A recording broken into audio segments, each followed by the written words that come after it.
Dernière présentation de la journée, donc de Anne Denis et Sébastien Quignot qui vont parler de l'analyse des données du PNMUR qui était un projet national précédent. Voilà. Ouais. Donc rebonjour à tous. Moi, je ne me représente pas, par contre je vous présente Sébastien Quignot qui est du Core Center, donc toujours de Colas.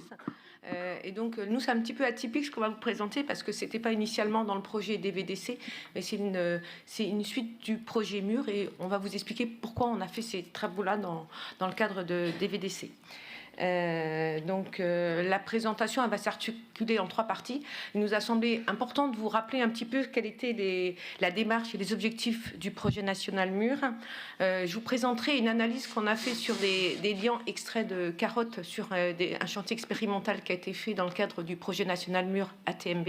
Puis ensuite, Sébastien va vous présenter une exploitation complémentaire qu'on a fait sur une base de données. Et vous allez voir qu'en fait, ça a toute une logique par rapport à ce qui vient de vous être présenté là dans le projet DVDC. Rapidement vous rappeler ce que c'est que le projet national MUR. C'était aussi un projet national qui a démarré en 2014 et qui avait pour objectif de s'intéresser au recyclage et aux enrobés tièdes. Par rapport au fait que depuis les années 2000, on a commencé à développer les enrobés tièdes, que le recyclage ça existait déjà, mais qu'il y avait un petit peu un manque de confiance des différentes parties prenantes sur ces techniques-là, et donc il y avait besoin de donner confiance sur ces techniques et de voir jusqu'où on pouvait aller.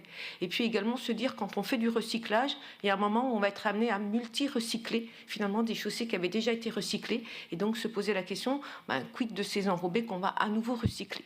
Donc c'était un petit peu la philosophie du projet national MUR, qui s'est étalé de 2014 à 2021. Ce projet était particulier dans le sens où il s'est vraiment appuyé sur des chantiers expérimentaux. Des chantiers expérimentaux que je vais vous les présenter après, donc avec des conditions diverses mais très très bien maîtrisées. À chaque fois, ils ont travaillé sur des couches de roulement, avec des taux de recyclage. Il y avait toujours des références sans recycler, 40% jusqu'à 70%. Des enrobés chauds et des enrobés tièdes. Et au niveau des enrobés tièdes, des procédés avec additifs ou mousse. Et il y a eu des essais qui ont été, donc ces chantiers ont été réalisés, des analyses ont été faites en laboratoire à partir d'échantillons prélevés sur les chantiers, mais également des fabrications en laboratoire ont été réalisées, ce qui a généré énormément de données. Donc, juste vous dire comment se présenter chaque chantier. Je vais aller assez rapidement là-dessus, mais c'est important pour après comprendre un petit peu ce qu'on a fait. Donc, pour chaque chantier, pratiquement tous les chantiers avec 4 planches expérimentales, avec 4 cycles de vie. Une référence E1, là où on avait un BBSG sans recycler, et après, une partie E2, où on va avoir un recyclé de première génération, donc un enrobé dans lequel on va mettre un recyclé issu de chantier, et ensuite on a fait donc une planche E3, où là va y avoir un vieillissement accéléré, et une planche E4, où on va faire un nouveau vieillissement accéléré de planches précédentes. Donc en fait, ce qu'il faut voir, c'est qu'il a fallu mettre en place un procédé de vieillissement accéléré dans le projet, ce qu'il n'était pas question pour nous d'attendre 20 ans ou 30 ans que nos enrobés aient vieilli. Donc on a dit on va accélérer le vieillissement, et donc ça c'est important de savoir que ce vieillissement a été fait de façon rapide sur chantier. 8 chantiers ont été réalisés dans le cadre du projet MUR. Ils se sont étalés de 2015 à 2018, tel que vous pouvez le voir, dans différentes régions françaises. Ça a été au départ dans le sud de la France, avec un chantier quand même en Île-de-France. Des taux d'agrégats d'enrobés allant de 30 à 70% d'agrégats d'enrobés, et puis des phases de multi-recyclage pour certains d'entre eux, qui étaient importants, et des procédés chauds et des procédés tièdes. Alors je ne vais pas détailler tous ces chantiers, mais on va en reparler après un petit peu par la suite. Donc, quelle est l'interaction entre le projet national MUR et le projet DVDC ? en fin 2021, finalement, on a fini le projet mur et on s'est aperçu, enfin, on a eu fait 2 constats.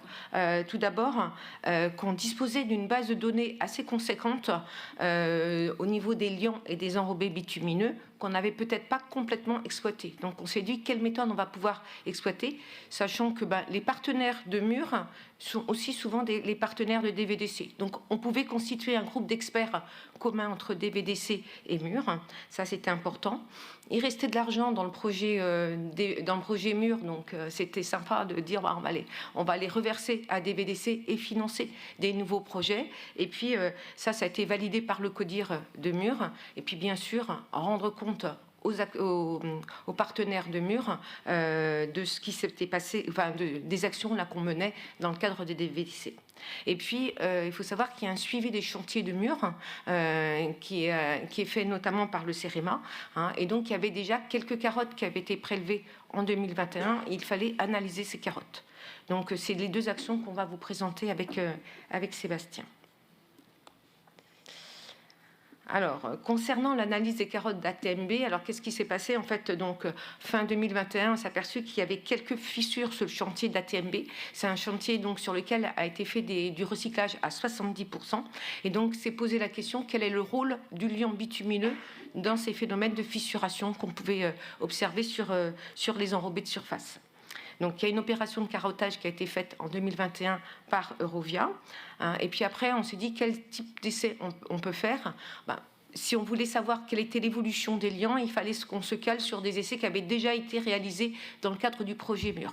Donc, on a regardé ce qui avait été fait dans le groupe de travail 5 qui s'occupait du suivi des chantiers. Et donc, on a défini les différents essais en essayant d'avoir des essais pas trop lourds. Donc, il s'est agi de faire une extraction-récupération sur les différentes carottes pour récupérer les liants. Donc ça a été fait par le CEREMA d'Autun. Je tiens à préciser que ce n'est pas le même laboratoire qui avait fait les extractions-récupérations lors du projet national mur. Ensuite, toute la caractérisation conventionnelle, pénétrabilité, Billano et les essais rhéologiques ont été faits par le CEREMA d'Aix-en-Provence, les indices carbonyles et sulfoxydes par le STP. Et puis on a fait un petit groupe de travail dans lequel il y avait notamment aussi Stéphane Faucon-Dumont qui doit être dans la salle, que je remercie parce que Stéphane Faucon-Dumont, même si son entreprise ne fait pas partie du PN DVDC, a beaucoup œuvré dans le PN mur et notamment au niveau du GT5 et son aide a été extrêmement précieuse dans l'analyse des résultats qu'on a fait après.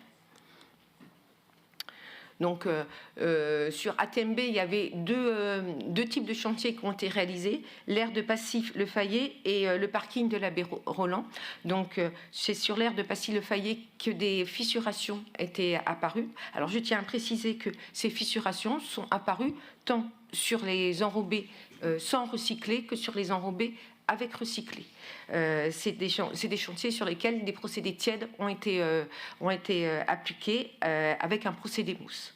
Et puis sur les chantiers du parking de l'abbé Roland, donc là c'était différentes planches où il y a pu avoir du multi-recyclage avec uniquement des procédés à chaud et du recyclage soit à 0%, soit à 70%. Donc, si on regarde l'analyse qu'on a pu faire sur le chantier de l'aire de Passy-Le Fayet, alors je ne vais pas vous présenter le tableau des résultats parce que c'est un petit peu fastidieux. Plus vous présenter donc l'analyse des résultats qu'on a pu en faire et les conclusions qu'on a pu en tirer. Donc, je rappelle que ce chantier, donc c'est des enrobés tièdes avec de la mousse. Donc, pour l'enrobé à 0% d'agrégat d'enrobé, c'est un bitume 35-50 qui a été utilisé. Pour le 70% d'agrégat d'enrobé, c'est un bitume d'apport 160-220 pour compenser donc la dureté du liant, issu de l'agrégat d'enrobé. Donc sur les deux zones, il y a des zones saines et des zones fissurées. Alors déjà, en 2016, lorsque les chantiers avaient été faits, on avait eu des caractéristiques conventionnelles identiques, comparables, sur les deux types de chantiers, avec 0% d'agrégat d'enrobé et 70% d'agrégat d'enrobé. Alors après 5 ans, qu'est-ce qu'on a pu observer? On n'a aucune différence notable finalement sur les zones saines et les zones fissurées. Donc on ne peut pas expliquer les écarts par les liants. En ce qui concerne les enrobés tièdes mousse sans agrégat d'enrobé, on a une petite évolution des caractéristiques conventionnelles et une augmentation du G étoile, donc du module du liant et de l'indice CO. L'indice CO, je rappelle que ça mesure l'oxydation du liant, donc qui montre bien qu'on a un léger durcissement après 5 ans. En ce qui concerne les enrobés tièdes, avec les 70% d'agrégats d'enrobés, on a obtenu un liant un petit peu plus mou que ce qu'il y avait initialement en 2016, donc ce qui peut interpeller. Et nous, on interprète ça plus à une hétérogénéité des zones de prélèvement par rapport aux enrobés initiales. Sur le chantier du parking de l'Abbé Roland, donc là, ce ne sont que des enrobés chauds qui ont été réalisés avec donc du multi-recyclage, donc le procédé qu'on avait proposé pour vieillir in situ nos enrobés. Là, il n'y a pour l'instant aucune zone fissurée, puis on espère qu'il n'y en aura pas. Au niveau des caractéristiques conventionnelles, on a pu observer une évolution logique de ces caractéristiques conventionnelles, donc c'est-à-dire un module G étoile qui augmente légèrement. Par contre, au niveau des indices CO, donc des indices d'oxydation, on a constaté par contre une baisse de ces indices d'oxydation, ce qui nous a beaucoup perturbé. Donc on a recherché nos échantillons de 2016, on a refait des analyses, donc on a doublé tous nos essais, le même laboratoire, la même méthode, et on a confirmé ces résultats. Donc, en fait, on pense qu'il y a différents facteurs à considérer. Donc là, on est sur un taux de recyclage assez élevé. On a fait un procédé de vieillissement in situ, donc avec de la thermorégénération, qui a pu provoquer des hétérogénéités sur les phases de vieillissement qu'on a pu faire et qui peuvent aussi expliquer ces indices carbonyles qui peuvent fluxer et qui peuvent varier. Et puis, ce n'est pas forcément les mêmes laboratoires qui ont fait les extractions récupération.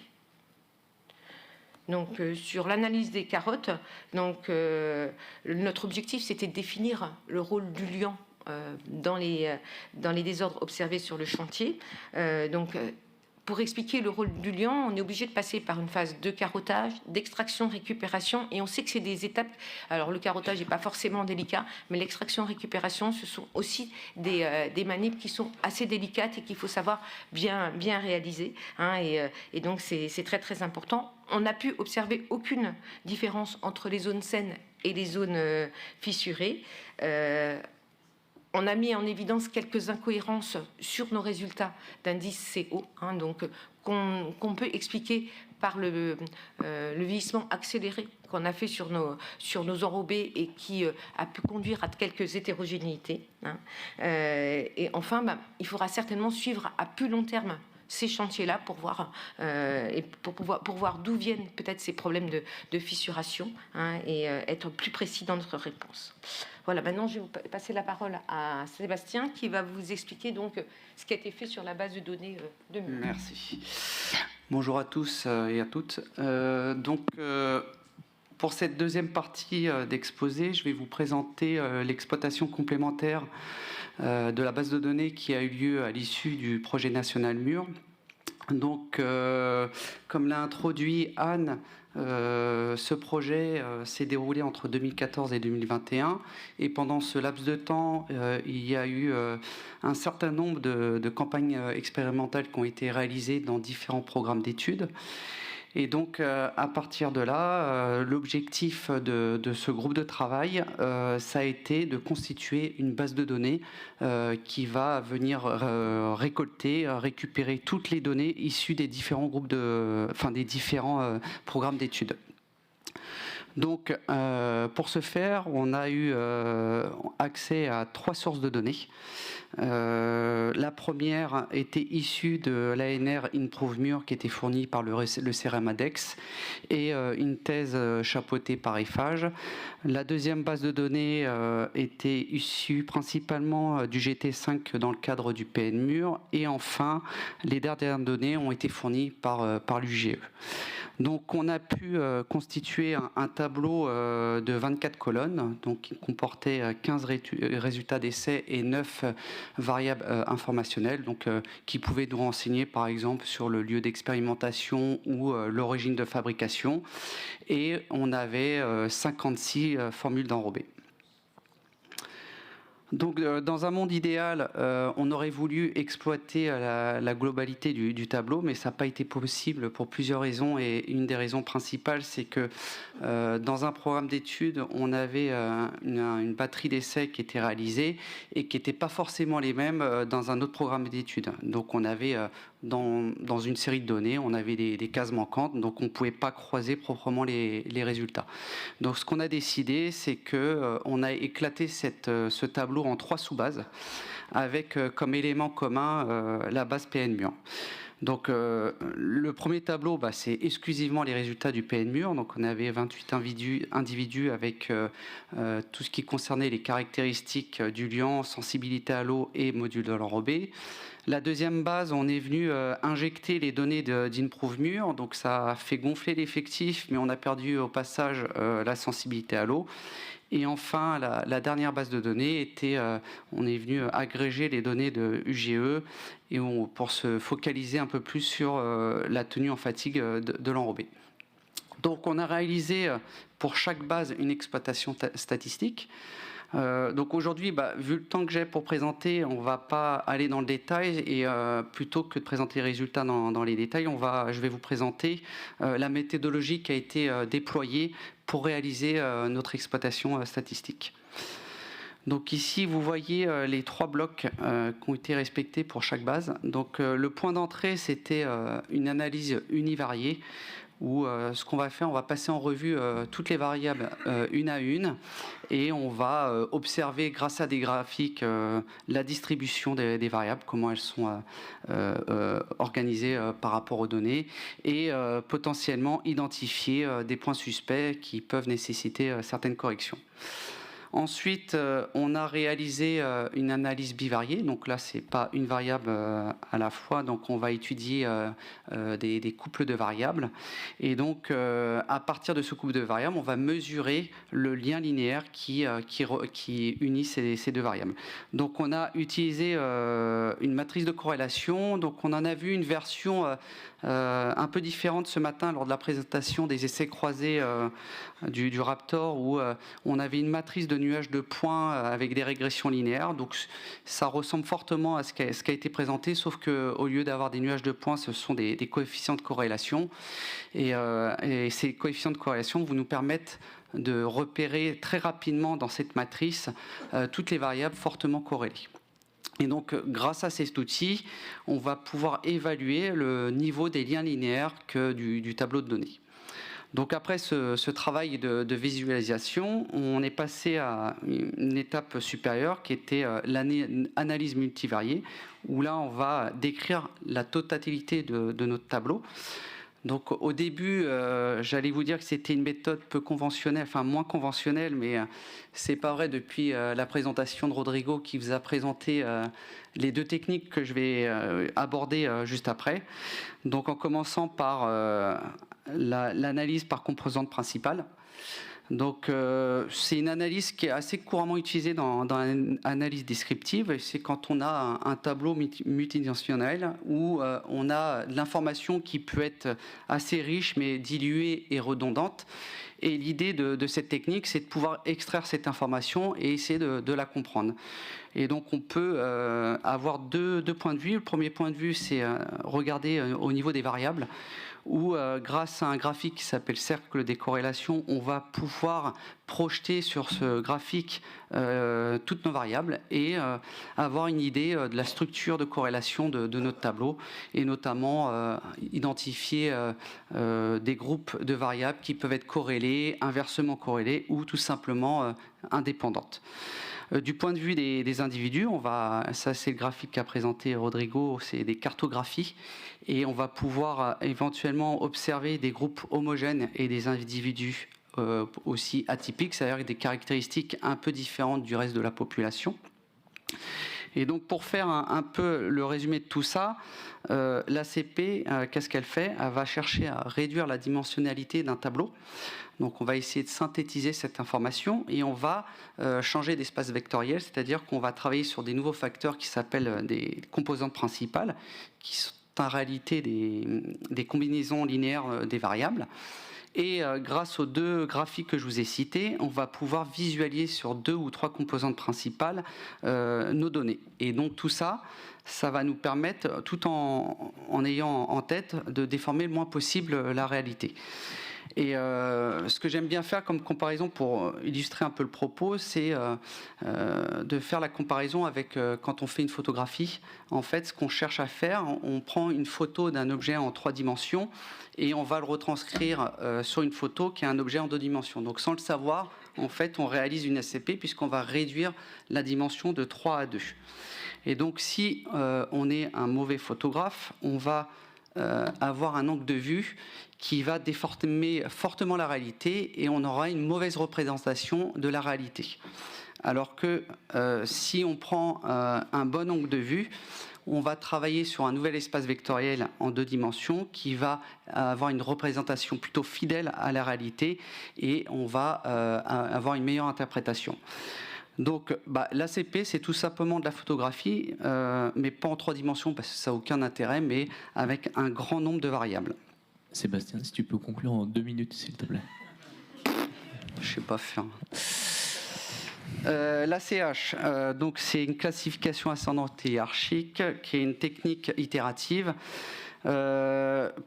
Pour illustrer le fonctionnement de l'algorithme, on a ici 2 variables x1 et x2. On a projeté 5 individus qui sont en fait des groupes d'un seul individu. L'algorithme va calculer la distance entre tous les groupes et va chercher la distance minimale qui sépare 2 groupes. Une fois qu'il a identifié ces deux groupes, il va créer un premier groupe de 2 individus. On va réitérer une nouvelle fois, et là on n'aura que 4 individus, et il va recommencer, il va calculer toutes les distances, et il va chercher la distance minimale qui sépare 2 groupes, et on a de nouveau un nouveau groupe qui apparaît. Et il va recommencer jusqu'à avoir qu'un seul groupe.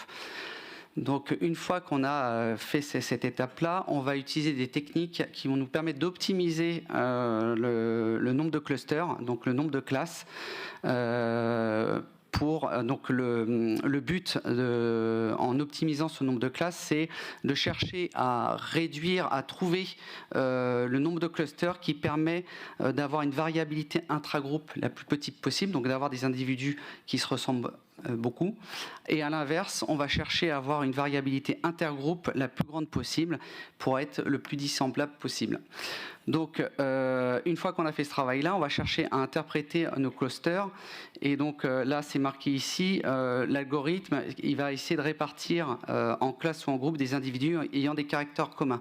Donc, on s'attend naturellement à avoir dans notre cluster des formules d'enrobés qui ont des caractéristiques communes, c'est-à-dire que c'est avoir des performances mécaniques très proches et des caractéristiques du liant assez proches. Et à partir de là, on va agglomérer tout ce travail-là pour commencer à émettre des observations et des conclusions que je vais vous présenter après. Avant tout ça, un petit retour d'expérience de cette étude. Donc, quand on a commencé ce travail-là, on est parti de rien. Il fallait constituer cette base de données. Donc, les données étaient accessibles grâce aux archives, mais c'était dans des rapports sous format PDF ou Word et plus rarement sous fichier Excel. Donc, il faut bien comprendre qu'on a saisi manuellement toutes ces données. Et donc, je tiens à remercier, remercier 2 fois Stéphane pour son travail, puisqu'il a initié ce travail très long et fastidieux. Je remercie Anne aussi pour toutes ses relectures pour vérifier l'absence d'erreurs. Et donc, comme je vous ai dit tout à l'heure, on n'a pas pu exploiter pleinement notre tableau de données, tout simplement parce que dans certains programmes d'essai, les essais n'étaient pas réalisés. On avait aussi des diversités de méthodologies selon l'essai ou l'origine de fabrication, ce qui nous a empêché de pouvoir croiser tous nos résultats. En termes de conclusion, qui reste valable dans le périmètre d'étude, on n'a pas pu mettre en évidence un effet du multi-recyclage sur les performances mécaniques des enrobés. Au niveau, on a pu constater un effet sur la fabrication, puisque quand on faisait des mesures de modules, les mesures de modules sur des enrobés fabriqués industriellement étaient supérieures aux valeurs de modules mesurées sur des enrobés fabriqués en laboratoire. Au niveau du protocole de vieillissement, on s'est rendu compte que la méthode RILEM était beaucoup plus sévère que la méthode qui était de vieillissement accéléré in situ. Et enfin, l'incorporation des agrégats d'enrobés dans une formule d'enrobé avait tendance à améliorer les performances mécaniques des enrobés, notamment sur les essais de modules et de fatigue.